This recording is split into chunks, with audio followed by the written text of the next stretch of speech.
Bem-vindos a esta emissão especial do Sob Escuta, o programa de grande entrevista da Rádio Observador, hoje com Assunção Cristas, líder do CDS, que apresenta o programa eleitoral do CDS mais logo. Haverá, presumo, novas promessas, mas algumas já são conhecidas, que são muito polémicas, e podíamos começar, se calhar, por uma delas. O CDS defende que os alunos que ficam de fora dos números clausos possam pagar o valor total da propina e entrar nas universidades públicas. Isto para os alunos com dinheiro é fácil, já sabemos. Se em vez de haver 50 vagas, houver 100 e se esse aluno ficar abaixo do número clausos, só tem que pagar. Mas o que é que acontece a um aluno que esteja nessas condições e não tenha dinheiro para pagar a propina total? Miguel, bom dia Pedro, Rita, é um gosto estar aqui convosco no Observador. A começar por dizer que de facto vamos apresentar o nosso programa hoje. Ele está organizado em 5 eixos. O primeiro tem a ver com a fiscalidade e libertar as famílias e as empresas da maior carga fiscal de sempre. O segundo com condições para, no país, as pessoas desenvolverem a sua vida, os seus sonhos, o seu projeto de família. O terceiro tem a ver com reformas necessárias para nos projetarmos no mundo global. Depois um quarto que tem a ver com um Estado justo e eficiente e um quinto sobre o próprio nosso território. E é verdade que ao longo deste tempo que antecedeu a apresentação do programa de uma forma sistemática, nós fomos trazendo várias medidas para todos estes eixos e depois elas agora farão sentido em todo o seu conjunto. Mas, Miguel, respondendo diretamente à questão que me coloca, a nossa opção é simples. Nós achamos que se temos as nossas universidades públicas, neste momento, a possibilidade de ter 20% de alunos vindos de fora a pagar uma propina mais elevada do que aqueles que entram nos números clausos, também devemos ter condições semelhantes para alunos portugueses que obviamente tenham mérito e, portanto, de acordo com o concurso geral de acesso, fiquem nos lugares seguintes e que também possam pagar um pouco mais, ajudando também ao próprio financiamento das universidades e, sobretudo, dando-lhes uma alternativa que hoje não têm. Hoje a alternativa é ficarem um ano à espera, irem trabalhar, eventualmente, melhorarem as suas notas, irem para uma universidade privada, pagando muitíssimo mais, aliás, mais até do que pagariam numa circunstância destas numa pública, ou alguns, tendo possibilidades, ou tendo empréstimos, por exemplo, vão para o estrangeiro procurar outras soluções. Certo, mas o que é que nós achamos que se deve fazer? Dar essa possibilidade, em primeiro lugar, depois permitir aos alunos, às famílias e às próprias universidades a encontrarem alternativas de financiamento. Uma das que nós propomos tem a ver, por exemplo, com os empréstimos, que é um sistema que funciona muito bem em vários países, que em Portugal, até por iniciativa e pressão do CDS, começou a funcionar, tem tido uma belíssima adesão e nós esperamos que possa ser aprofundado esse caminho. Portanto, mas quem não tem dinheiro tem que se endividar, é isso? Não, achamos que é possível aumentar a ação social escolar e, portanto, estas vagas serem cobertas por ação social escolar, como também é possível as próprias universidades, e eu sei do interesse de muitas faculdades em fazerem isso mesmo, empenharem-se em encontrarem junto do tecido empresarial bolsas para a formação dos seus alunos. E, Miguel, isto é tão mais importante quanto nós sabemos que há uma carência enorme de pessoas formadas com boa formação, nomeadamente nas nossas universidades públicas. As empresas querem essa formação e estão disponíveis para pagar bolsas de estudo a alunos que façam essa formação. Mas eu só não percebo aí um ponto, que é o Estado decide que só tem X dinheiro para gastar nos alunos que estão no ensino superior e com esse valor define o número de clausos. A sua proposta é que, além desse dinheiro, vá gastar um dinheiro adicional, através da ação social escolar, com os alunos que entrarem abaixo dos números clausos. Miguel, portanto, o Estado vai gastar mais e, além disso, como quem define o número de vagas a abrir através da autonomia universitária são as universidades, o Estado nem sequer sabe quanto é que vai gastar a mais. Não é? Não, Miguel, o que nós dizemos é muito simples. As regras sobre a ação social escolar devem ser melhoradas e devemos ter mais capacidade de ajudar aqueles alunos que não têm possibilidade, muitas vezes, de pagar a própria propina que lhes é exigida mesmo dentro do número de clausos. Mas isso é uma coisa diferente, não é? Isso, Miguel, a regra é um bocadinho a mesma. As pessoas não podem ser inibidas de estudar se não tiverem recursos para isso. Deixe-me concluir. Mas o Estado vai gastar um dinheiro que não estava a contar a gastar. Deixe-me concluir a ideia. As universidades, quando abrem essas vagas, elas próprias devem ser convidadas e devem ter a iniciativa de procurar soluções. Além disso, o sistema de empréstimos para estes alunos, para todos, deve funcionar de uma maneira muito diferente. E aquilo que a mim me faz, enfim, um bocadinho de confusão, é que nós tenhamos universidades excelentes, com uma empregabilidade excelente, com pessoas, portanto, professores, investigadores e com espaço para formar mais pessoas. as vamos procurar lá fora, o que eu acho que é muito benéfico. Atenção, acho que é muito benéfico termos alunos internacionais, estrangeiros nas universidades portuguesas, mas acho muito estranho e injusto que não possamos ter alunos portugueses a poderem também estar nessas universidades, havendo essa possibilidade. Eu só não percebi as contas em relação ao dinheiro do Estado, porque quer aumentar. Portanto, o Estado primeiro decide que só tem X para aquela despesa e depois esta nova medida do CDS vai acrescentar Miguel, Y mas esta nova medida do CDS, obviamente, é discutida, é estudada e tem lei. E, portanto, o Estado saberá com o que é que pode ou não pode contar. Sabe à partida, por exemplo, que estas vagas para os alunos estrangeiros são 20%. Agora, aliás, foi aumentado. Mas quer aumentar a despesa, não é? Quer aumentar a despesa, não é? Estamos a falar de um investimento nos recursos humanos em Portugal. Estamos a falar de aproveitar aquilo que é a possibilidade das universidades formarem mais pessoas, e elas querem e podem formar mais pessoas. Simplesmente o Estado não lhes deixa, o que é estranho. O Estado não deixa porque não tem dinheiro, certo? Não, os números clausos são definidos exatamente pela capacidade de financiamento. Mas Rita, o que eu acho que faz sentido é dizer o Estado tem dinheiro para pagar aqueles que ficam num lugar de mérito nos 100 primeiros lugares ou nos 150 primeiros lugares, e dizer eu não consigo pagar todos os outros, mas as universidades dizem-me eu consigo formar mais 20% dos alunos ou mais 15% dos alunos. Mas a medida do CDS então, não está assente em coisas que não pode controlar. Eu vou interesse encontrar das universidades, o interesse das empresas, são coisas que não sabe se pode contar. Não, mas são coisas que as próprias universidades... universidades... E, no entanto, já está a garantir que as pessoas com recursos podem entrar na faculdade de pagar. São coisas que as pessoas... Nós nunca dissemos isso. São coisas que as pessoas...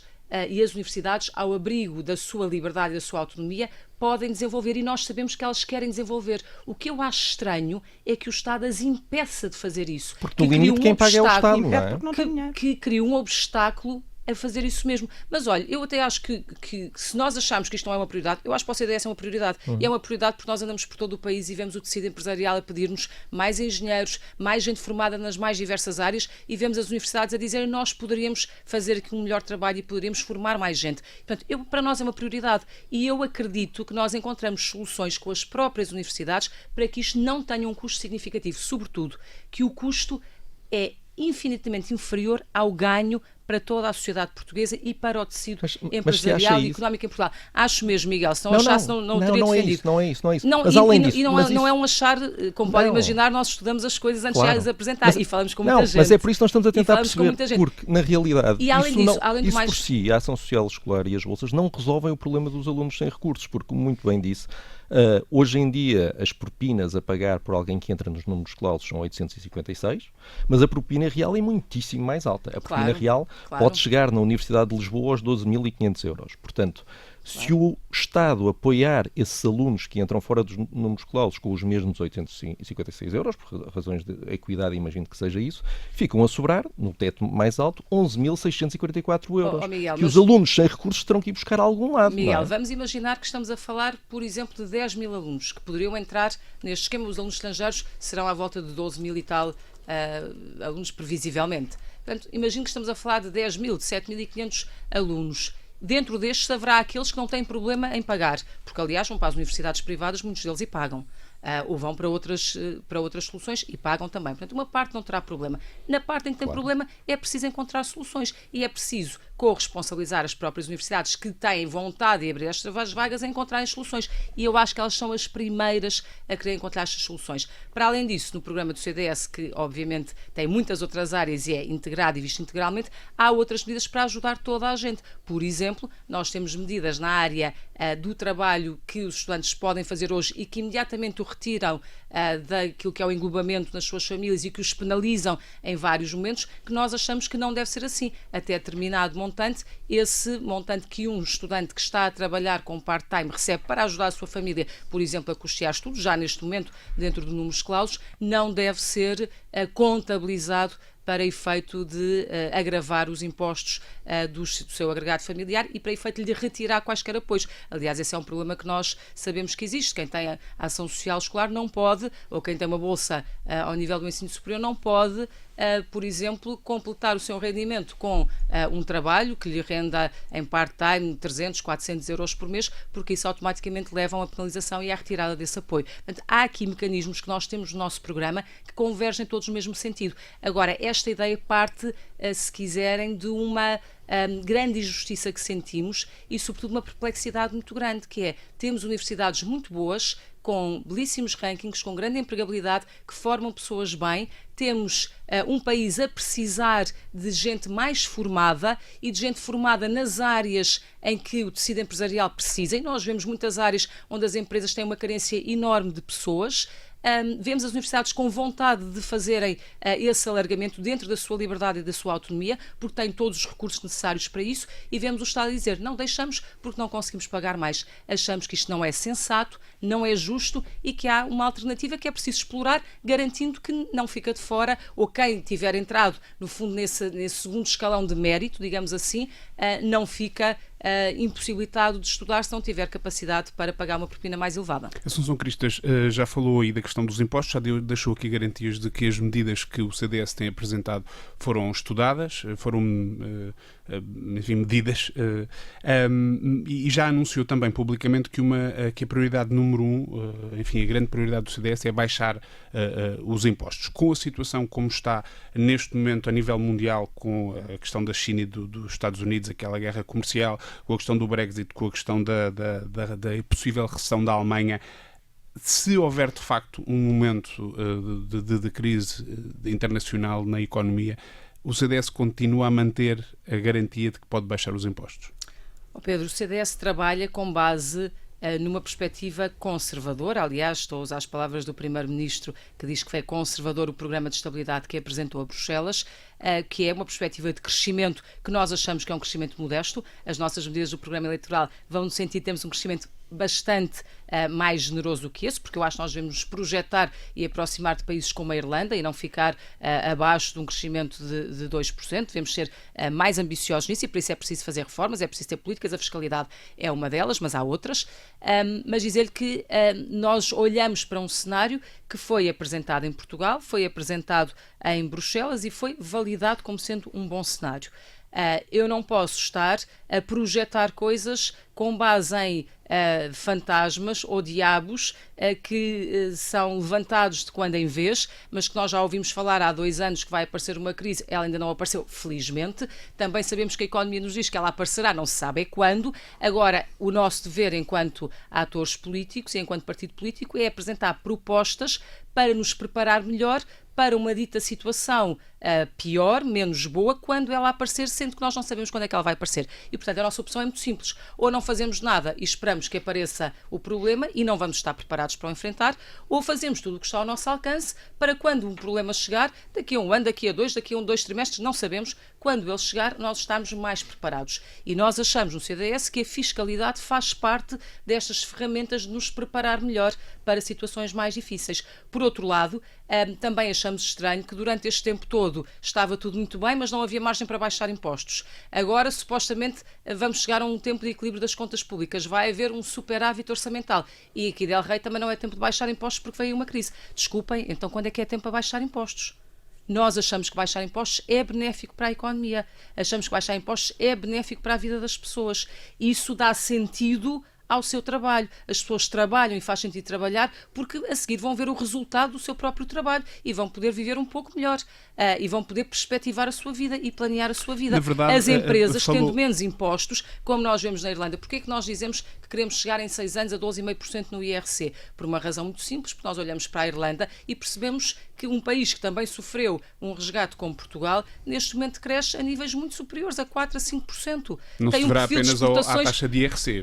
Tem um perfil, mas olha que a taxa de IRC, 12,5%, é ultra competitiva e na altura a Troika na Irlanda quis que eles aumentassem e eles fizeram fim-a-pé, fizeram outras coisas, mas não mexeram na taxa de IRC. Porquê? Porque sabiam que isso era crítico para atrair investimento e para manter investimento no seu país. A Irlanda tem uma economia com 120% de exportações. Portugal está nos 44%, os últimos dados apontam para 44%.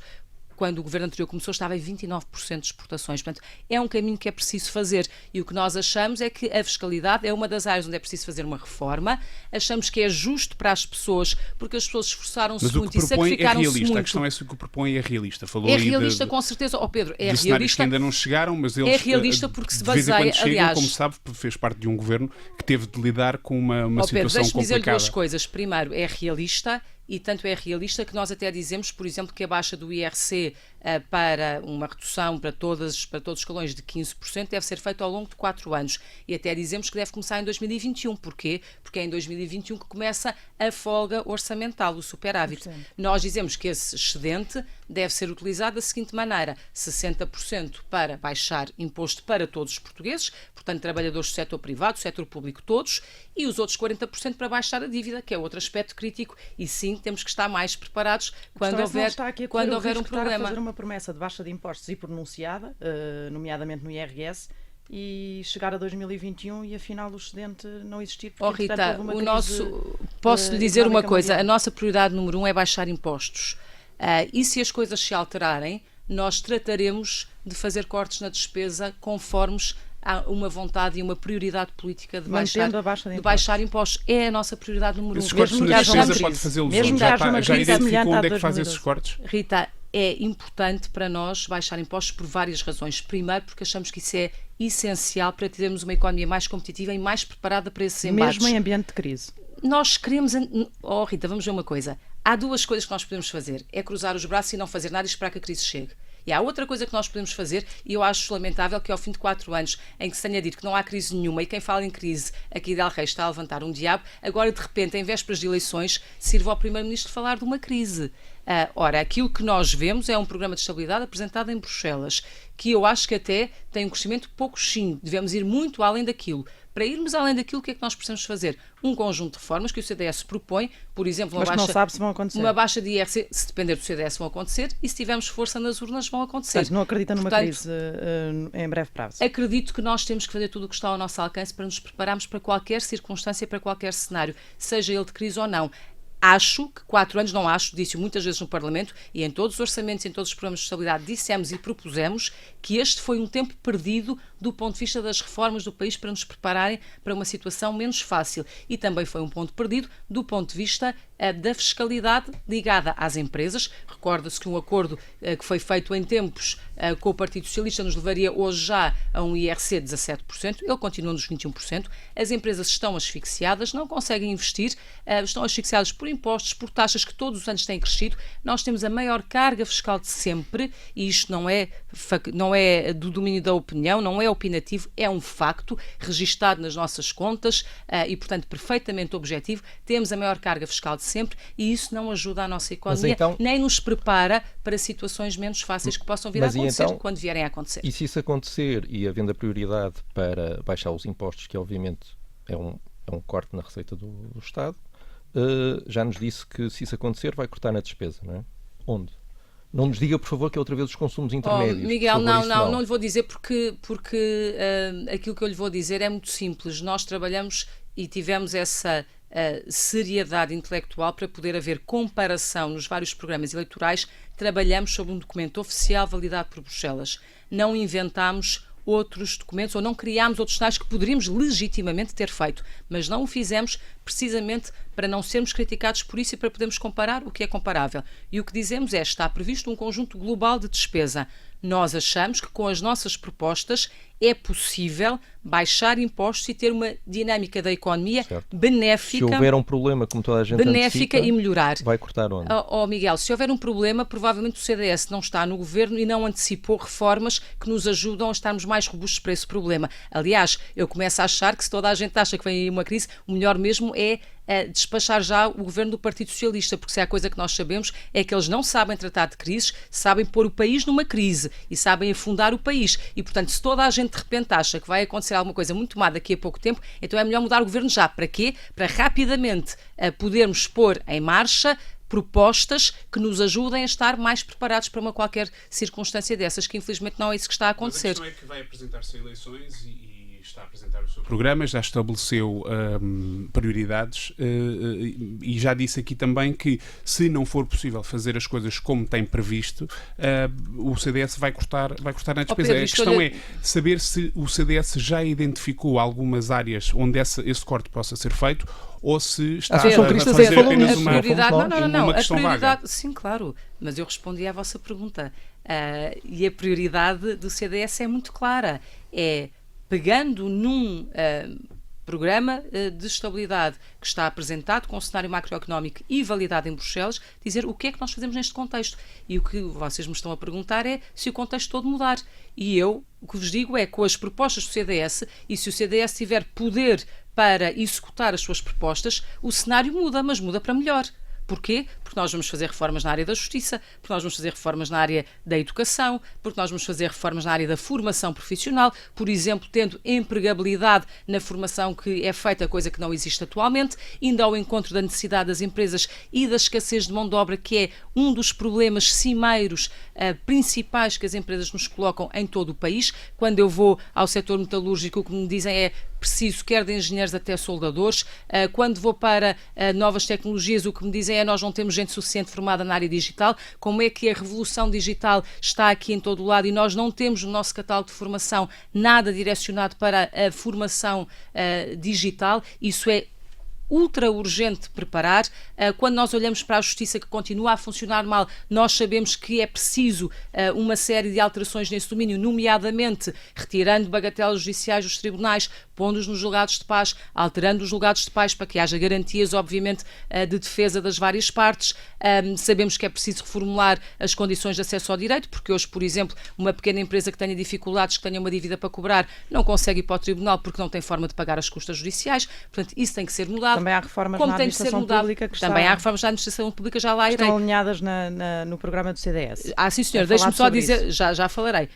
Por exemplo, na relação entre o Estado e a autoridade tributária e os contribuintes, vemos que não faz sentido uma empresa, e aconteceu já em vários casos, as empresas acabarem por ir mesmo à falência quando são credoras do Estado. Desde logo, esta ideia de uma conta corrente que é preciso começar a desenvolver de forma mais significativa é uma prioridade para nós. As empresas que têm dinheiro a haver do Estado, portanto, são creadoras do Estado, devem poder utilizar esse crédito para descontar nos impostos que têm que pagar ao Estado. Tudo isto são coisas que alteram e podem alterar profundamente o nosso perfil económico. Deixa-me só ir à administração pública, porque é muito importante esta parte. E tem falado muito nisto, tem falado na necessidade de rejuvenescimento na administração pública, de valorização do mérito, tem dito até, defendido a existência de alguma consequência para quem trabalha menos, a frase é sua. Está a pensar em que medidas concretamente? Por exemplo, despedir funcionários públicos faz parte estou a pensar medidas? Em primeiro lugar, em identificar bem aquilo que é preciso que a administração pública faça e faça melhor.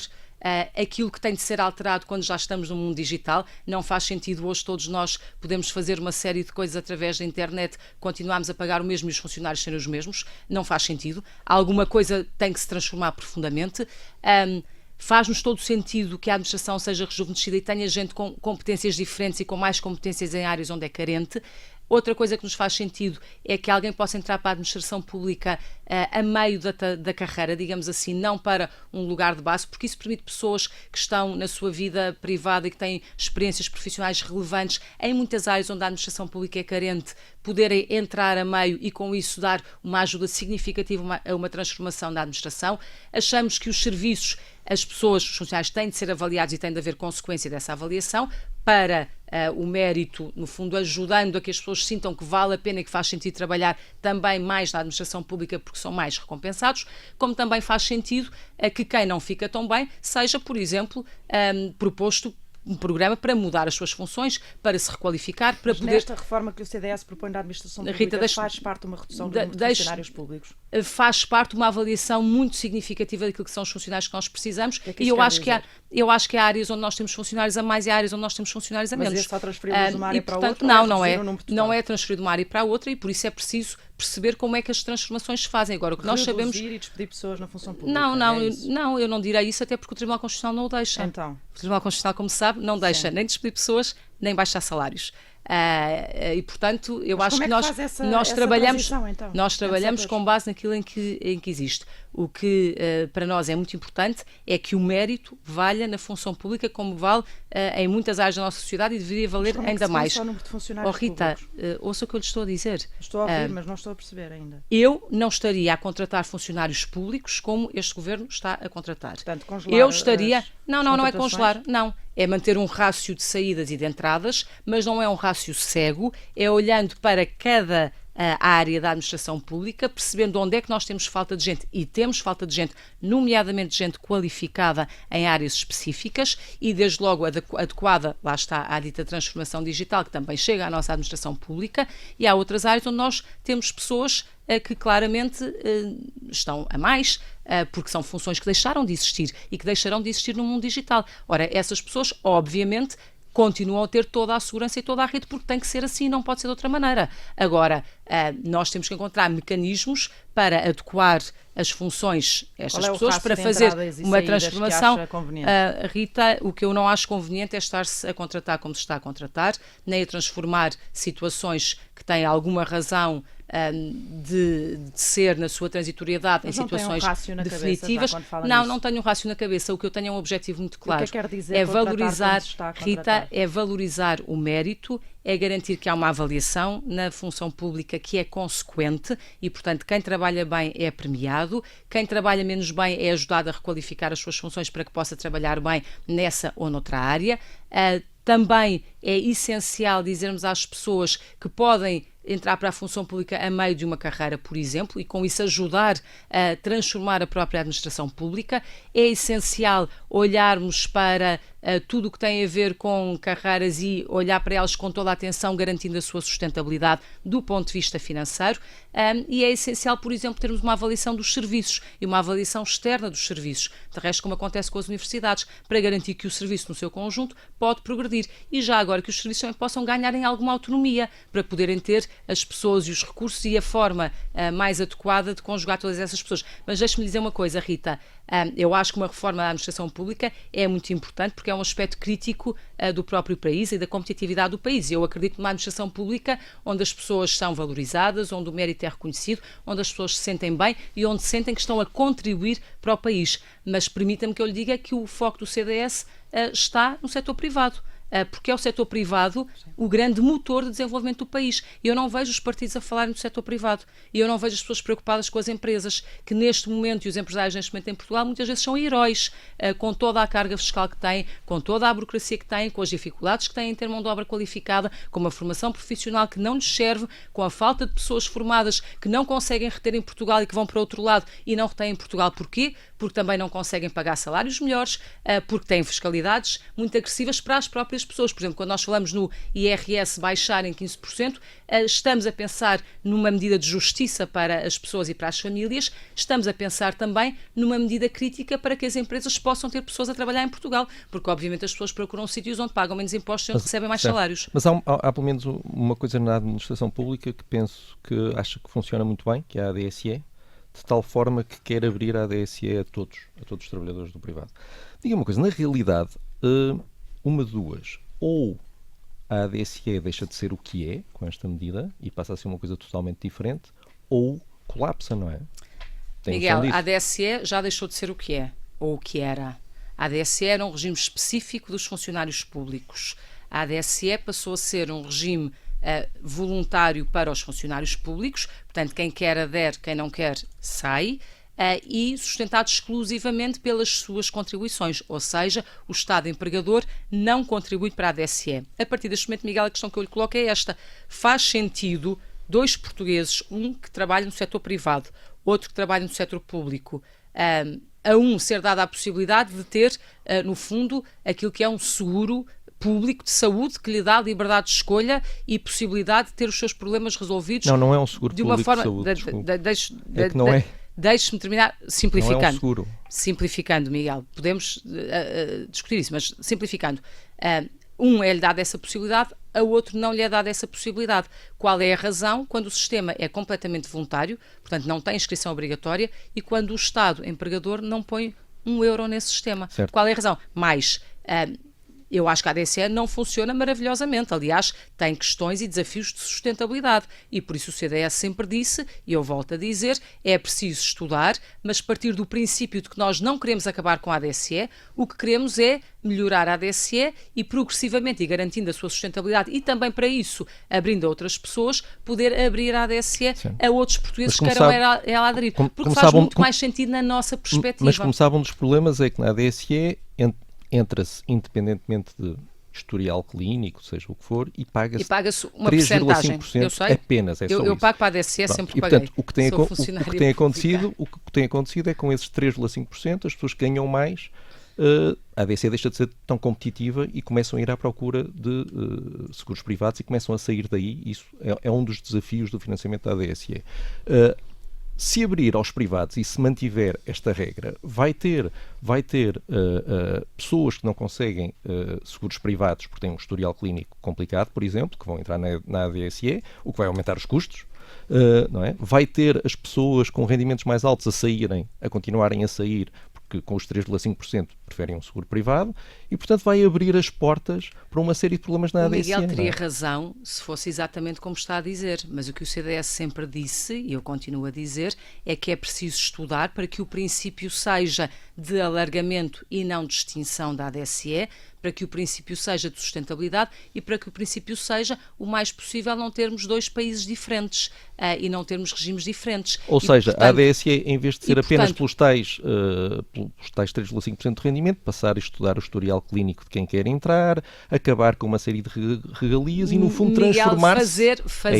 Miguel, fazer o estudo e o trabalho para garantir, que é sustentável, 2, que é possível abrir a todas as pessoas que o queiram, obviamente dentro de regras e dentro de condições e olhando para esta questão da sustentabilidade, mas no fundo permitindo que outros possam aderir a um sistema que nós achamos que é um sistema interessante e positivo. E porquê? Porque lá está, e tem ajudado muito o próprio sistema, porque nos ajuda a ter uma liberdade de escolha no tratamento e na procura de cuidados de saúde e porque nos ajuda, por exemplo, a não sobrecarregar um SNS que tem muitas deficiências e que hoje está pior do que nunca, está num verdadeiro caos. O CDS, quando defende, por exemplo, que quando não há uma consulta de especialidade em tempo útil no SNS, e o tempo útil depende da especialidade, mas normalmente são 3 meses, as pessoas devem poder ir a qualquer outro lado, ao setor social, ao setor privado. Porquê, Miguel? Porque isto é aquilo que uma pessoa que tenha ADSE ou que tenha um seguro privado de saúde ou que tenha dinheiro do seu bolso, na verdade faz.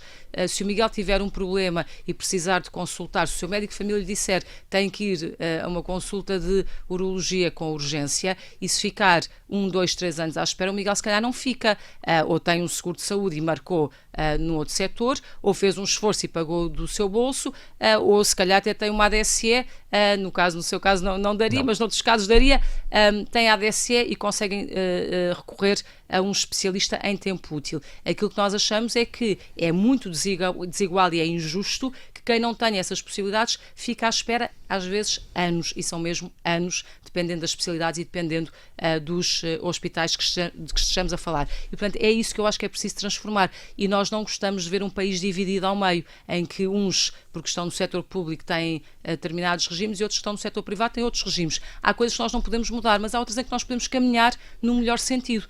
E esta da ADSE eu acho que é caminhar no bom sentido, com cuidado, com cautela, fazendo transformações, evidentemente, nós conhecemos esses riscos todos, mas achamos que o princípio é de manter e não distinguir e é de abrir, proporcionando aos portugueses em geral a possibilidade de terem também essa escolha de aderirem ou não aderirem a este sistema. Já passámos aqui mais de metade desta entrevista a dissecar um pouco o programa com que se vai apresentar aquelas que são, na verdade, as suas primeiras legislativas como líder do CDS, mas a verdade é que para toda a gente ficou evidente que houve aqui alguma mudança de narrativa nos últimos meses, diria eu, sem que se tivesse percebido exatamente o que é que a fez mudar. Eu digo isto porque conhecemos a Assunção Cristas, que se apresentava publicamente como a candidata à Primeira-Ministra da direita, e agora o seu discurso já não é exatamente assim.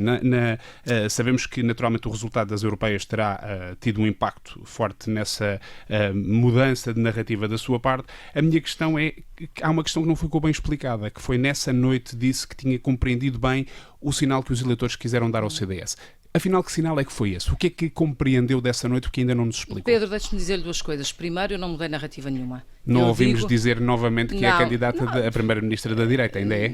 Pedro, eu não mudei narrativa absolutamente nenhuma. Aliás, não mudou postura, não mudou vocês postura nos debates quinzenais com António Costa, por exemplo. Não vimos uma Assunção Cristas diferente. Não, olhem para os discursos do CDS no Congresso e a moção do CDS ao Congresso, e aquilo que está lá é sempre a mesma coisa. Depois de 2015... mudou na prática o nosso sistema e é possível alguém ser Primeiro-Ministro sem ficar em primeiro lugar nas eleições. Foi o que aconteceu com António Costa. Perdeu as eleições, teve uma maioria que o apoiou, foi Primeiro-Ministro, é Primeiro-Ministro. Então isto foi uma repercepção, continua a ser a candidata a Primeira-Ministra da direita, é Pedro, isso? deixe-me continuar até ao fim, se me permite. E, portanto, o que é que eu digo sobre isto? Digo que deixou de haver a pressão do voto útil, que havia muito, porque para se poder liderar um governo era preciso ficar em primeiro lugar. E isto era uma pressão muito grande. Sim, e nós no CDS, sentíamos... O que é que aconteceu para... Pode-me deixar concluir? E nós dissemos sempre isso, acabou o voto útil. O que é que isto quer dizer? Quer dizer que hoje as pessoas podem escolher o partido em quem votar, não com a pressão de que temos que votar naquele, porque aquele é o único que lá chega, que acontecia muito na relação entre PS e CDS. Gostamos muito de vocês, gostamos muito das vossas ideias, mas vocês nunca chegam lá e, portanto, nós temos que pôr o nosso voto em alguém que pode chegar lá para ficar em primeiro lugar, ou seja, para ficar à frente dos socialistas. Era, no fundo, esta a preocupação das pessoas. Isso hoje deixou de acontecer. Hoje as pessoas sabem que podem votar no CDS pelas suas propostas, pelas suas ideias. Podemos não ficar em primeiro lugar à frente do Partido Socialista, com certeza. Isso eu acho que é bastante natural e evidente, mas... não quer dizer que não podamos crescer. Não quer dizer que não possamos crescer. E eu acho que qualquer partido, como qualquer organização, o Observador também certamente quer é crescer e quer ficar na primeira linha. Não, mas aqui eu pergunto era ao contrário, desculpe. Não, porque o CDS desceu e a Assunção Cristas disse: eu percebi porque é que isto aconteceu. Mas eu já lá vou a isso. Explique-nos o que Espero lá, mas não tem nada a ver com isto. Eu já lá vou. Não, mas nós só temos uma hora. Miguel, mas eu já lá vou. Mas vocês fazem menos. As perguntas, querem obviamente ouvir as respostas. Claro. Se calhar as respostas não são aquelas que vocês querem. A pergunta Mas foi sobre o a segunda não foi.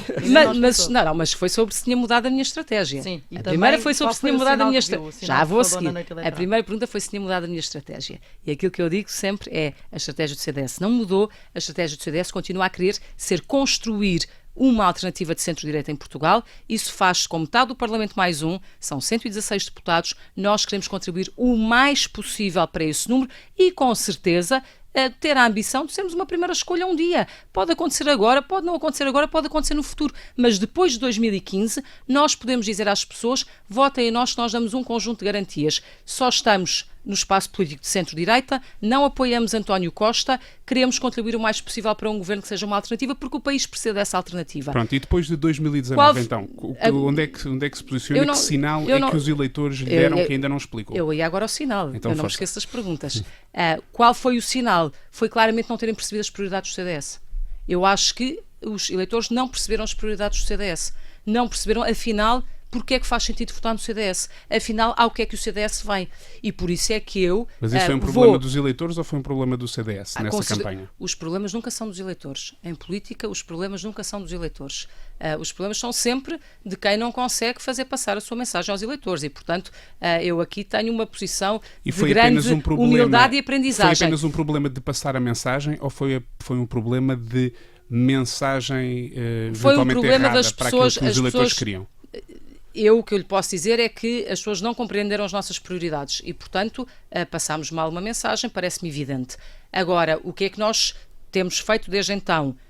Continuar com o trabalho. Este programa eleitoral que é apresentado hoje não foi feito em 2 ou 3 meses, foi feito em mais de 1 ano e meio. Começou com o Ouvir Portugal em novembro de 2017.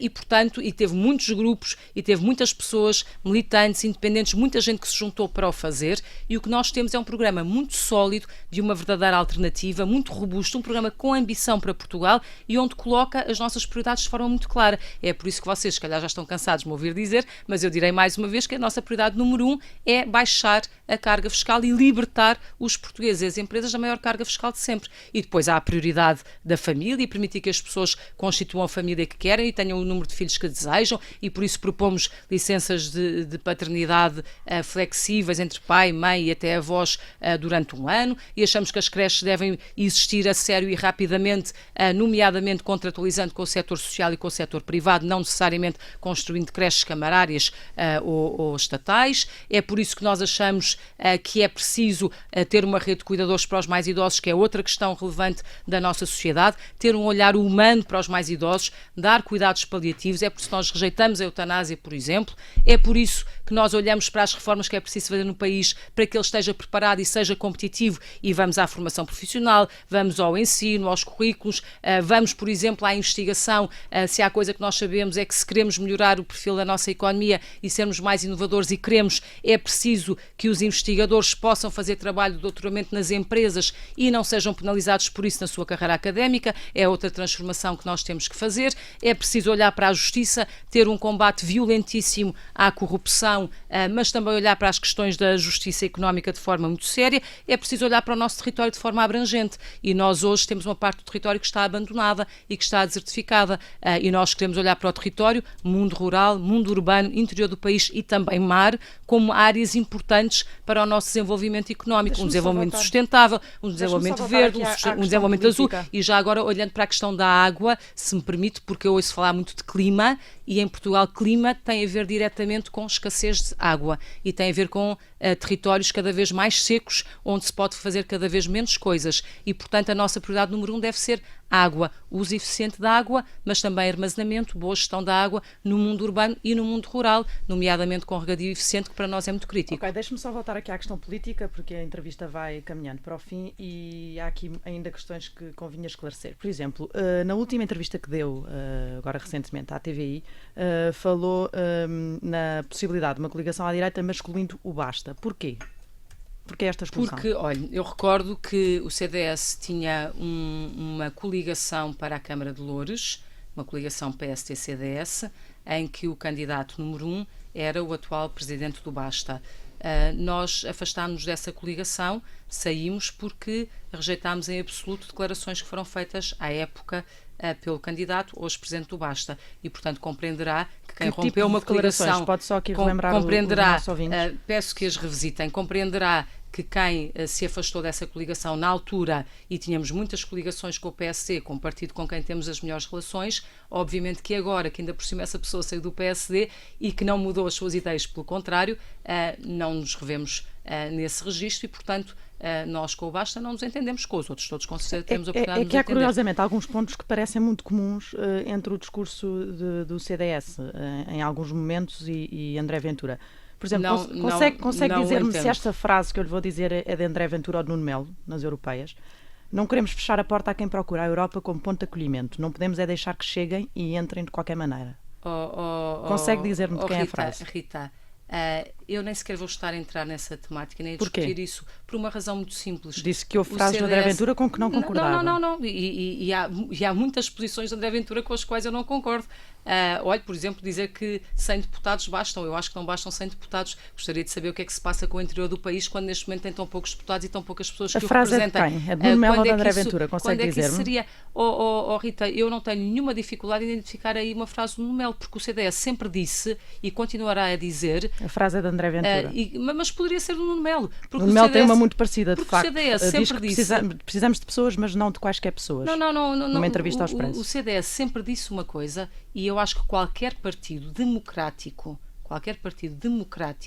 e respeitador das pessoas e dos direitos das pessoas e com humanismo dirá sempre a mesma coisa. Nós temos que acolher as pessoas bem. Só conseguimos acolher as pessoas bem se tivermos uma política de imigração cuidadosa. E eu acho que o país precisa muito de imigrantes, como nos outros países precisaram muito dos imigrantes portugueses. E essa matéria para mim é particularmente sensível por esta razão. Nós temos 1,5 milhão de portugueses espalhados pelo mundo, aliás até mais, aqui estou a falar dos eleitores que de repente cresceram muito com as novas regras, mas temos muitos milhões de portugueses espalhados pelo mundo e nós somos um país de emigrantes. E, portanto, temos que ter uma particular sensibilidade à imigração. Agora, sabemos que se não tivermos políticas cuidadosas, nós vamos estar a acolher mal e sem humanismo. E isso eu acho que é desastroso. Vamos ver o passado das pessoas, isso quem eu vem, acho vem que é, por bem. Isso que eu acho que é desastroso. Acho que, obviamente, temos que... O critério é esse? Não, o critério são muitos critérios e acho que essa é uma questão para se discutir e é algo que deve ser discutido na sociedade portuguesa. Nós temos... necessidades em várias áreas. Do Basta, Rita, olha, mas vai ver se noutras áreas é posso ver, por exemplo, relativamente ao uso de armas. De quem é a frase um cidadão que não pertence às forças de segurança pode ou não ter armas? Eu acho que sim. Rita, em Portugal, felizmente, esse não é um assunto e não será pela mão do CDS que passará a ser um assunto. Mas esta frase, por acaso, é de um dirigente do CDS em campanha, que é Nuno Melo. Rita... Diz André Ventura, uma frase também numa pergunta retórica, não seria mais justo e equilibrado que as armas estejam também no bolso dos cidadãos, os defensores civis da lei e da ordem? Concorda com a frase dita desta forma? Eu rejeito em absoluto. Do seu eurodeputado Eu Nuno Melo e rejeito André em Ventura. absoluto essa frase de André Ventura. Que e devo dizer, praticamente igual à de Nuno Melo. Não é, e devo dizer que esse não é um assunto trazido pelo CDS, não está no nosso programa eleitoral, não é a nossa prioridade, e eu acho que nós devemos utilizar este tempo a falar do programa eleitoral do CDS. Mas foi falado por Nuno Melo na tal campanha em que o CDS, pelos vistos, teve uma má comunicação. Foi este tipo de má comunicação que teve. Quanto ao posicionamento político do CDS, as questões são muito claras. Queremos construir uma maioria de centro-direita em Portugal. Essa maioria faz com todos os partidos que nós entendemos que partilham de valores nos quais o CDS se revê, obviamente, nas diferenças dos diferentes partidos. Há um partido que me foi perguntado se poderia entrar nesta coligação e a minha resposta foi muito clara. Não, mas em matérias não. conservadoras Rita, e securitárias, como vimos aqui nestas frases, o CDS e o Basta não têm pontos muito similares. A resposta é não. A resposta é não. Nós não temos nada a ver com o Basta. O CDS tem um património de humanismo e democracia cristã que eu prezo muito. E, portanto, com o Basta não vamos ter certamente nenhuma coligação. Mas estas frases são incómodas, claramente, para si, não é segredo, nota-se, e mesmo quem estiver a ouvir pela rádio percebe que incomoda isto. A questão aqui é perceber se incomoda-me querer incolar, Pedro, incomoda-me querer incolar o CDS a um partido que eu não revejo como benéfico do nosso sistema partidário. Já agora vou esclarecer qual é a intenção e, portanto, disto. É bem para esclarecer e separar águas. Para também ficar esclarecido se falou já do resultado das europeias, se este tipo de declarações, se esta atuação em campanha de Nuno Melo foram decisivas para o resultado que o CDS teve. Se identifica com elas ou se acha que foram ditas coisas em campanha nas europeias com as quais a Assunção Cristas não se identifica. Pedro, as europeias já lá vão. O Nuno Melo é um grande ativo do CDS, foi um excelente eurodeputado.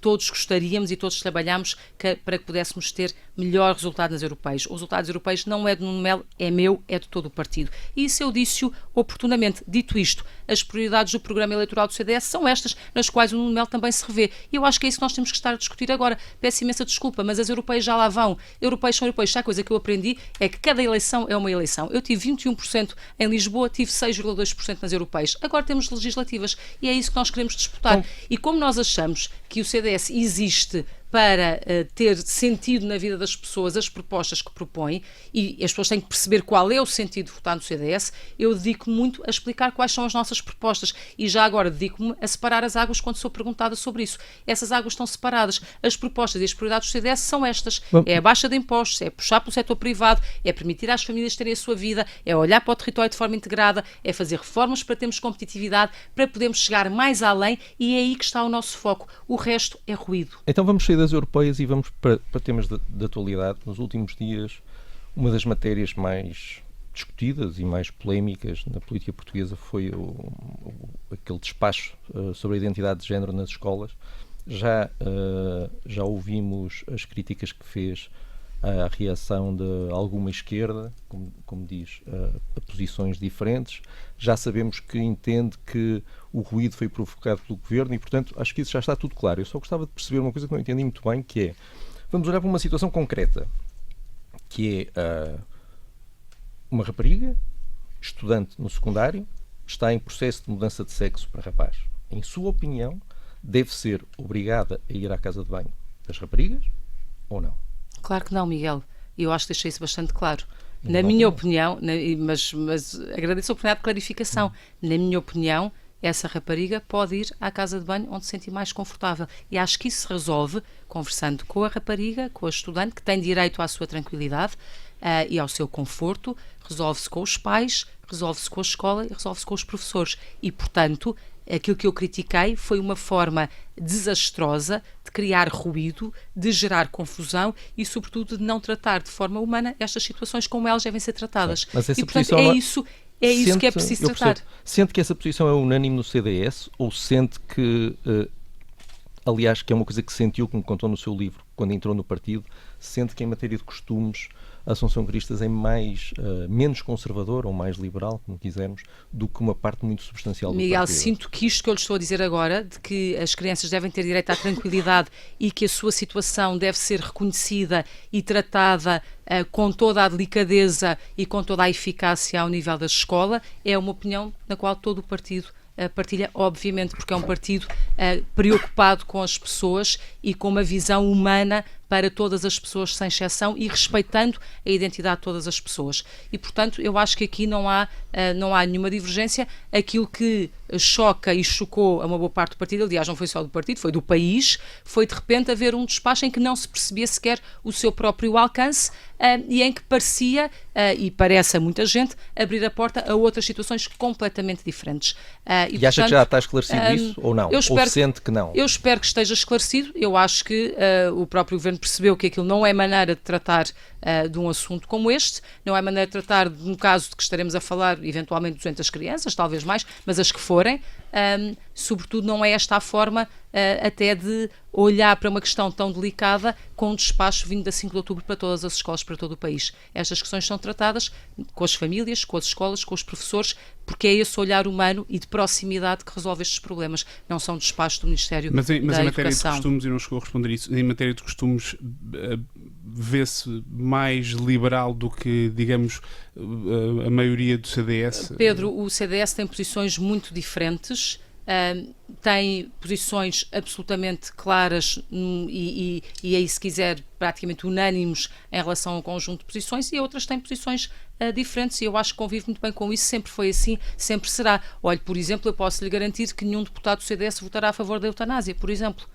Que é coisa que eu acho que, enfim, talvez tirando o PCP, mais nenhum partido poderá dizer, e isso para nós é fundamental, e isso distingue-nos de outros partidos que concorrem também no espaço político de centro-direita. Muito bem. Adolfo Mesquita Nunes aceitou ser administrador não executivo da Galp, e isso foi suficiente para que no partido se entendesse que ele devia deixar a vice-presidência do CDS. Enfim, ele tomou essa decisão também, mas apesar de ter tomado posse na empresa a 12 de abril, creio, ou não, foi pelo menos nessa altura que foi anunciado, ficou a coronar o programa eleitoral do CDS que é apresentado hoje. Porquê que não era compatível com uma vice-presidência do CDS, mas é compatível com a coordenação do programa eleitoral do partido? A coordenação do programa eleitoral do CDS até podia ser feita por uma pessoa de fora do partido.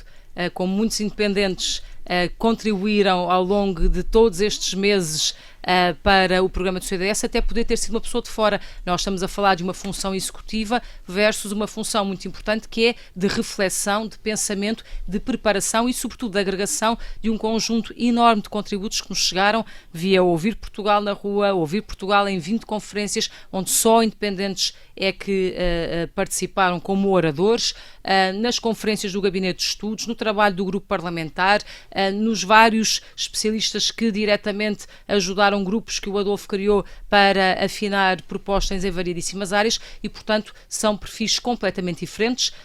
De resto, eu devo dizer que por mim o Adolfo poderia ter continuado como vice-presidente do CDS. Ele achou que era melhor para proteger o partido e o colocar, enfim, no fundo, protegido de críticas, era melhor deixar ter essa função, mas para mim, clarificadas as várias posições que cada um ocupa na nossa sociedade, nós não estamos em condições de prescindir de ninguém. A política precisa de gente válida, de gente sólida, de gente bem formada, como é o caso do Adolfo, por isso é que ele também é disputado por outras áreas, e aquilo que eu lhe posso dizer é que nós continuaremos sempre a contar com o Adolfo na nossa reflexão, nos nossos programas, e eu espero que noutras alturas também, noutras circunstâncias. Provavelmente na primeira linha, enfim, do seu núcleo mais próximo no que diz respeito à vida do partido.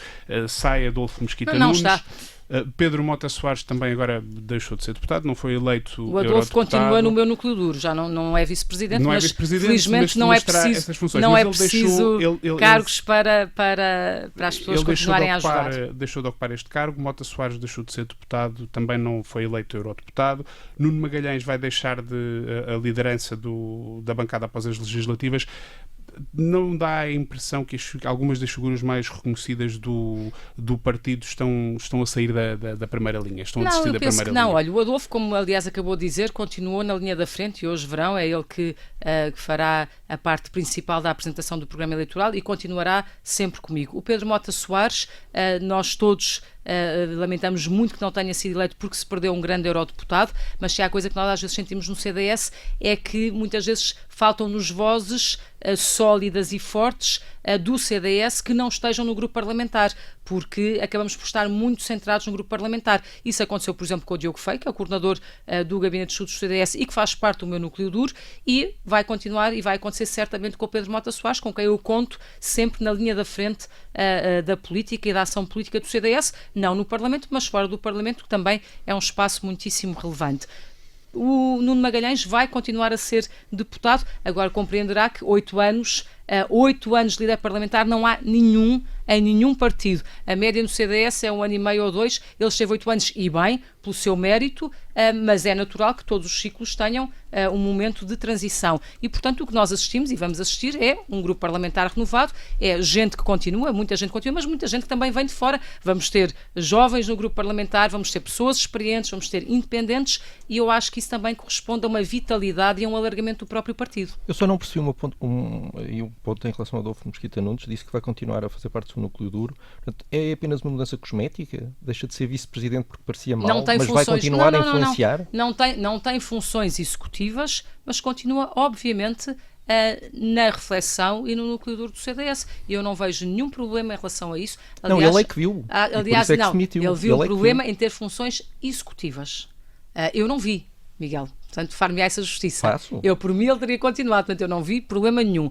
Clarificado, haveria problema se não soubesse o que é que ele fazia na vida dele. Toda a gente sabe o que é que o Adolfo faz na vida dele e, portanto, acho isso relevante. E, portanto, eu, por mim, ele poderia continuar vice-presidente. Ele entendeu melhor não continuar e eu respeito essas opções de cada um. Agora, continuarei a contar com ele, sim, para a nossa, todas estas personalidades que falámos vão continuar no seu círculo mais próximo. Não sente, como provavelmente terá lido nas várias notícias que foram saídas sobre o assunto, que há já quem esteja a fazer, digamos, o seu percurso próprio para a eventualidade de uma sucessão da líder do CDS. De forma alguma. Eu acho que as pessoas estão todas empenhadas em que o CDS tenha um grande resultado e a prova disso é que o CDS tem-se vindo a alargar, tem vindo a trazer outras pessoas.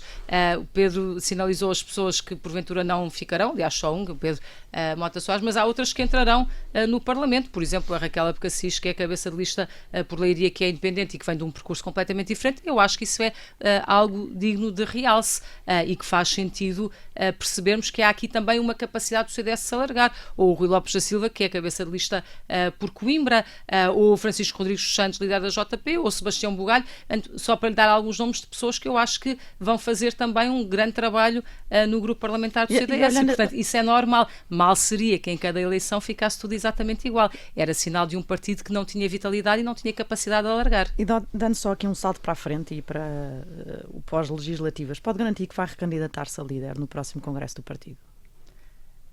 Rita, eu estou preocupada e focada nas eleições de 6 de outubro, que eu acho que podem correr bem e o CDS pode ser uma surpresa. Para isso, tenho que gastar todos os minutos e toda a minha energia a explicar porque é que faz sentido votar no CDS. Faz sentido votar no CDS porque valorizamos o mérito, porque queremos baixar impostos para as famílias e para as empresas. Faz sentido votar no CDS porque queremos reformas no país que nos tornem mais competitivos. Faz sentido votar no CDS porque olhamos para o território de forma integrada e achamos que devemos ser líderes na economia azul e na economia verde. E faz sentido, esse resultado faz sentido votar no CDS porque temos um olhar humano ou não? Essa é a minha última preocupação. Felizmente sou muito livre e estou tão livre quanto no primeiro dia. Eu estou aqui para ter um belo resultado para o CDS e para podermos continuar o nosso trabalho. Mas o que é que faria não se candidatar? O resultado nas legislativas é uma coisa importante? Rita, eu nem sequer estou a pensar nisso. Eu estou a pensar, não. E sabe porquê? Tenho uma tranquilidade tão grande na minha vida que é sentir que estou na política por serviço. Isso quer dizer que não tem nada a ver com o resultado das legislativas? Por serviço. Não, quer dizer que estou na política por serviço. E quando está por serviço, está-se quando faz sentido estar. E a minha preocupação é garantir que nós temos um ótimo resultado, que temos um bom resultado, que as pessoas compreendem a mensagem do CDS e, a partir daí, poder trabalhar. E, portanto, eu não vou gastar e não gasto um segundo do meu pensamento a pensar no que é que acontece depois do dia 6 de outubro. O que me preocupa hoje e preocupa daqui até ao dia 6 de outubro é tudo o que nós vamos dizer às pessoas para que elas percebam porque é que faz sentido votar no CDS. E eu acho que tem muito boas razões para votar no CDS, mas, obviamente, elas têm que ser percepcionadas, têm que ser percebidas, as pessoas têm que aderir a elas e é esse o meu esforço e é a minha energia para onde está direcionada, é para aí. Tudo o resto não faz sentido discutir agora. Mas há de ter pensado já no seu futuro, não o imediato, que agora são as eleições. A pergunta é, o que é que vai fazer um dia quando deixar de ser líder do CDS? Vai dedicar-se à vida académica Pedro, como Adriano Moreira ou ao mundo dos negócios como Paulo Pedro, Portas? eu sou professora universitária, eu sou professora associada da Faculdade de Direito da Universidade Nova de Lisboa. Para chegar ao fim da minha carreira ainda tenho uma prova académica, que é a agregação. Sei muito bem o que é que quero estudar para preparar essa minha agregação. O direito privado continua a ser aquilo que intelectualmente mais me estimula. E eu tenho uma grande capacidade de me apaixonar pelas coisas. Portanto, no dia em que eu deixar de fazer serviço político, eu sei que me vou dedicar ao meu trabalho académico. Posso também dedicar-me a outras coisas, mas tenho muita vontade de estudar direito. Aliás, tenho saudades de estudar profundamente coisas como direito.